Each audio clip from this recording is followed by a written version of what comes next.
So here we are for another Friday Live with our very special guest, David Kopper. He is the Director of Litigation at the Native Hawaiian Legal Corporation. You guys might have heard him on one of our previous radio shows where he and Attilio were talking about all sorts of important issues having to do with Native Hawaiian rights and land. So David, welcome. Welcome to the Friday Live. Thanks for having me. Really excited. Yeah, we are too. And just to get a little bit of a backstory on you, how did you decide to get into this this line of law and nonprofit? What was the driving force for you? You know, I actually kind of just fell into it, and I'm so thankful I did. I was an aspiring musician for years. I actually went to music school for music performance, and I used to say, well, I played for people mostly in like older communities who were too old to realize if I was good or not. I mean, I think the real reason, I don't know if I was any good, but kind of came home and fell into law school and just like started developing this passion for Native Hawaiian issues, and was lucky enough to get a job here working the phones. Actually started part-time and got to work my way into being an attorney and now director of litigation. So kind of fortuitous, but can't be more excited and happy to have had that happen. So like, would you say that you started there like at the very, like the bottom and then worked your way all the way to the top? Yeah, I mean, I think we all, you know, we have such a family environment here. I don't know if anyone, you know, there's such a thing as bottom or top, but definitely got to progress in my career, and I was given such great opportunities to learn and develop as an attorney and as a person. So kind of like the perfect landing spot for me, you know.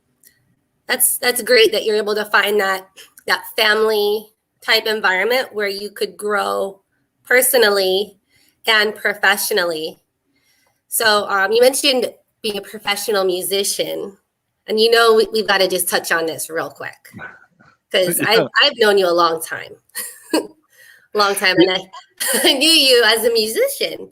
So tell us what band that you've been with for a really long time, and where could we come see you at? Oh, well, thanks for that. Yeah, so I was lucky enough in law school. My assigned big brother is a drummer, David Finelli, who is also an attorney now, and he was in the band Elephant and said, hey, I may need a bass player in 6 months. And sure enough, he did. And I've been in the band ever since, pretty much. So for, I'd say, 13 plus years. And, you know, it's really important to have that balance and to exercise both sides of the brain. And you know, it frees me up to be able to do the work I do day in and day out for all these years, because I know I have that release, and we're still playing even during COVID. We're lucky enough to play in Waikiki at Shorefire Grill once a month, and we're there this weekend. And yeah, just really lucky to have, like I said, I've just fallen backwards into I guess 2 fantastic jobs. So it's the first weekend of every month, to be specific, at the Shorefire. You can go and see David, the 2 Davids, friends from law school. Just rocking it out. Yeah, and I am not too proud to take some shameless plugs, so thanks for that. Yeah, we need the help we could get, but you are more than welcome. You guys are very talented musicians and also both very talented attorneys that are very smart. So, of course, I'm going to put that out there. Your check's in the mail. Thanks. So back to the Native Hawaiian Legal Corporation. Could you share with our viewers a little bit more on, you know, what is this nonprofit about? What do you guys stand for? Yeah, sure. So we're a private nonprofit law firm that practices in the area of Native Hawaiian rights law. We're the only one in the state who does that exclusively. We've been around for a long time, about 47 years. And we really want to better the conditions of Native Hawaiians through legal advocacy, and we do that by you know, the things we do are separate from other really great organizations like Legal Aid and Volunteer Legal Services Hawaii, there's all these great nonprofits where we practice in this area of Native Hawaiian rights law to help Hawaiians. Either it could be with practicing, like engaging in traditional customary practices, protecting sacred or important places, helping with Hawaiian homelands disputes. There's a sort of a vacuum or a hole there in terms of legal services. So that's what we try and provide, and we do that to help better our community. So what are your big cases that you are currently working on right now? What are the hot spots? So we are involved in disputes about the management of Mauna Kea. That's one of the things we've been involved in for some time. We are involved in lawsuits about, the use of, a lot of it is regarding the state government's duties owed to the public and to Native Hawaiians. So their management of lands, their use and leases of lands. And one thing that I already touched on is Department of Hawaiian Homelands. That really is a Yes. big need in the community, especially when we're talking about affordable housing and our housing crisis. And there's a lot going on there right now. Yeah, it seems like they are extremely behind on where they're supposed to be as far as the homes that should have been built, and just being on the list for years and years and years. It's like, how is that helpful? It's like you get a call like when you're 50, but it's too bad I've left Hawaii already because it's very expensive. So Yeah. I imagine that's probably, you're hearing a lot of those kind of situations. A lot. There are 25,000 individuals still on the residential wait list. If you think about, and if we back up, one of the duties of the state is to get Native Hawaiians on the list in a quick manner. That's one of the goals of the program. And we just haven't seen that happen. And it's been 100 years since the program was started in 1921 by Prince Kuhio, and it just has not happened yet on a broad scale.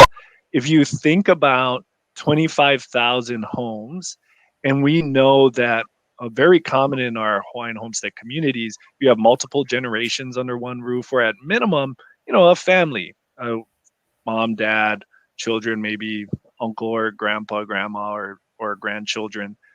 Multiply that by 25,000, we're talking well over 100,000 individuals could be in Hawaiian homelands. Then you're opening up inventory for the rest of the state. And what would that do for everyone in the state, right? And like across all communities. That's why it's kind of shocking that the state isn't behind this program more. And it's one of the reasons why we do focus a lot of our work on this program, because it would benefit not just Hawaiians, but everyone. Everybody. Yeah, because that is a big challenge, is affordable housing. Our median sale prices have just hit yet another all-time high. We're close to $1 million, and we need to provide additional options, because it's like you'd have to have probably 2 or 3 working adults just to qualify for a mortgage like that. So I commend you and your firm on. Are you putting pressure on the state? Are you like providing additional resources? How are you helping them to get a better, I guess, onboarding program? So we've brought a lawsuit that asks the state to sufficiently fund the DHHL, and that's still been ongoing, and that's been a battle. But that is one of the things that we've done. We're doing quite a few things. We have a fellowship right now with an attorney who works exclusively on these issues, on Department of Hawaiian Homelands issues. He's doing community education and outreach, getting feedback from communities, seeing what their needs are. We're making connections with other service providers. We are providing assistance with eviction defense and helping people maintain their leases.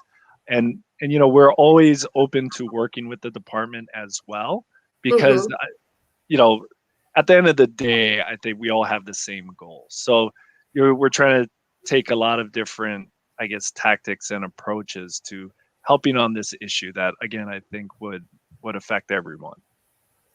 So if anyone is watching and like they want to help your organization, like, what could we as a community do to help with this housing, the Hawaiian homelands, and just, you know, your Native Hawaiian Legal Corporation nonprofit? Like how can we help as a community? That's an awesome question. First of all, things like this is like this sharing your platform is just fantastic. And for some reason, and I think part of it's related to you both having me on your programs. We've just have a lot more platforms have been opening up lately, where I'm doing something every week, speaking to different communities that normally I don't get to. So this is just awareness is huge, right off the top. So mahalo for that. And Of course. more of this is, I think, really helpful to organizations like ours. You know, just like Hawaiian homelands, there are issues outside of legal issues that individuals do need help in, whether it's disputes over their financing or, you know, mortgage issues, economic support, like issues with making payments. Those are kind of outside of what lawyers can do. So, you know, people with expertise and people wanting to help, hey, we can help connect the resources with our clients. So I think that's another thing. Now, as you guys are getting busier and growing, if somebody wanted to come and volunteer or apply to be part of your guys' Ohana there and grow just like you did, is that something? Are you looking for motivated, inspired young people? Yeah, and I'm super optimistic over when you say motivate, inspire young people. I mean, I constantly see people who are either going to be my boss one day or take my job in gladly, because just new crops of advocates and just supportive community members are coming from everywhere, and it's just fantastic to see. And yeah, we love partnerships. We love you know, talking to people who are interested in what we do and are wanting to help. And you know, definitely we would encourage that contact. You can find us on our website or give a call to the office, and would love to hear from people on that. So, you know, I've got to ask, because we're, you know, this is constantly, you know, in our social media, we're hearing on the news about COVID and all of the shutdowns. How did COVID affect your guys' business, your law firm? What kind of cases came up as a result of COVID? You know, we're lucky that at least when we're talking internally, we've made it through relatively unscathed, and we're continuing to work. And so definitely thankful for that. And it's important because, you know, since COVID, the number of calls we receive from the community just for legal assistance has skyrocketed. It really, really has, especially in the areas of whether it's like eviction or housing or, you know, property related issues. It's become a large majority of what we're asked to do lately. And so we're seeing that, you know, this pandemic is having a real effect on the community we serve, and it's kind of causing us to shift our focus into those areas. So we're trying to do things like that, helping people with their affairs, making sure things are in order, assisting with eviction defense, assisting with Hawaiian homelands issues. Again, that's very much a big part of what we're seeing now in terms of community need. Yeah, the eviction moratorium and all of the all of that nonsense. I know that that's going to be clogging up with mediation and the courtrooms, and it's very confusing as far as, you know, which proclamation do we follow? What is, you know, intact? I mean, I'm confused by it. I'm sure that, you know, you guys are constantly looking and trying to remain updated. Is there anything that you've seen that could be helpful to unconfuse people? Thankfully, you know, at some hearings, you see service providers like Legal Aid having attorneys there. You know, they are a resource. Mm-hmm. We are as well for some. The other thing, and there are community advocates who are reaching out on this issue.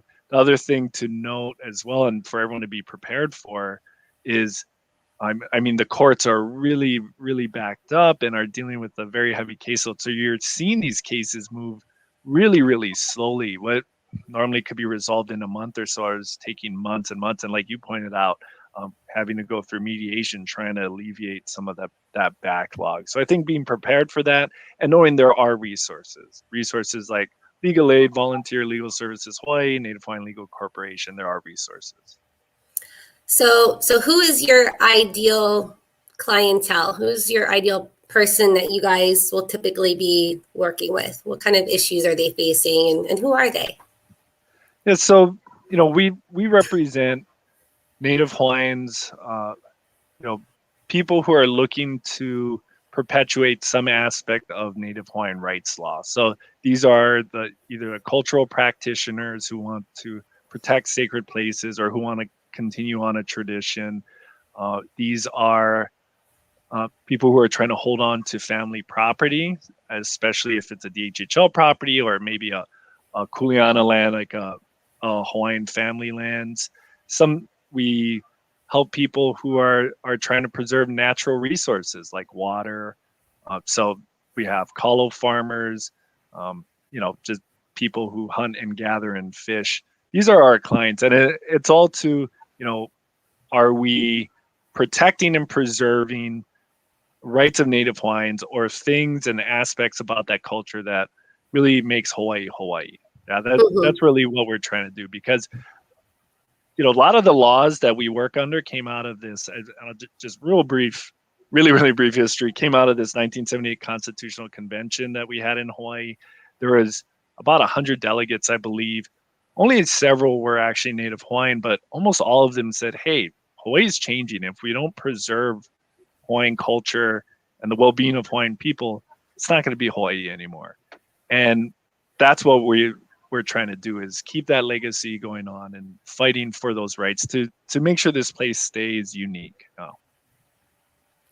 So, I mean, it sounds like a lot of the cases that you're handling, like, what if the clientele doesn't have the financial resources? How do you guys help support, the cause? And is there like grants, or how does that work? Oh, no, that's a great question. So we do provide subsidized legal services, and for qualified individuals in terms of income, we can provide waivers of those legal fees. So, the goal is to make sure that the ability to pay is not a barrier to getting the legal representation that our client needs. That's awesome. I love that. Where it's like, hey, if you need help, we're going to figure out a way to help you. Yeah, that's what they call, access to justice is a big push in our Hawaii legal community, just, broadly. And we were able to present at the Access to Justice. There was a sort of a convention here not too long ago, and we were able to present about our issues. And so we have our attorney bar is really supportive of that idea, and that's what we're about, really, access, providing this legal service where there's not money in it as an attorney if you were doing it to, hey, what can I get at the end of the day? So there's not a lot of incentive to provide. But you're making Hawaii a better place. That's the incentive. That's why I'm lucky to be where I'm at and do the work we do. Well, they're lucky to have you. You're an amazing resource and advocate, and I'm proud to know you as well, and we'll continue, to support you and your organization and push the word out, because I think that's a big part of creating this awareness, right? It's people just don't know that you're here, right? So we've got to spread the word so we can help more people. Well, I can't thank you enough, Adrian. Seriously, we really, really appreciate the support you've lended us, and again, sharing your platform and everything. And also just fantastic knowing you, and glad we can do this. Well, I'll probably see you this weekend because you guys are playing at the Shorefire, and I wouldn't miss it. So if anyone is looking for some great live music, David and his band. If you want will be Playboy even more. music, go to the Blue Note. But if you want to see us, you No, can come to Shore no, Fire. they're definitely a fun band. So, and just a great person all around, and really appreciate all that you do for the community. And is there anything else before we wrap it up? Anything else you want to leave our listeners with that we did not discuss that we should have? No, thank you again for supporting us. And if people are interested in how to support us, you can check us out at nativehawaiianlegalcorp.org.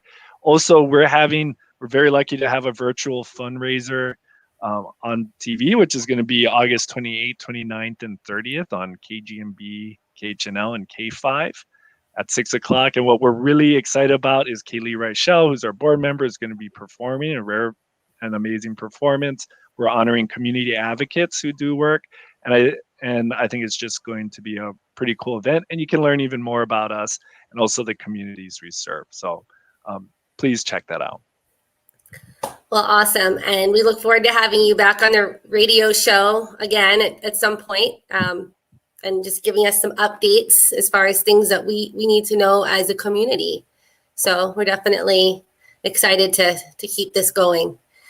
All right, so we're gonna wrap it up. My producer is gonna take us out with the video.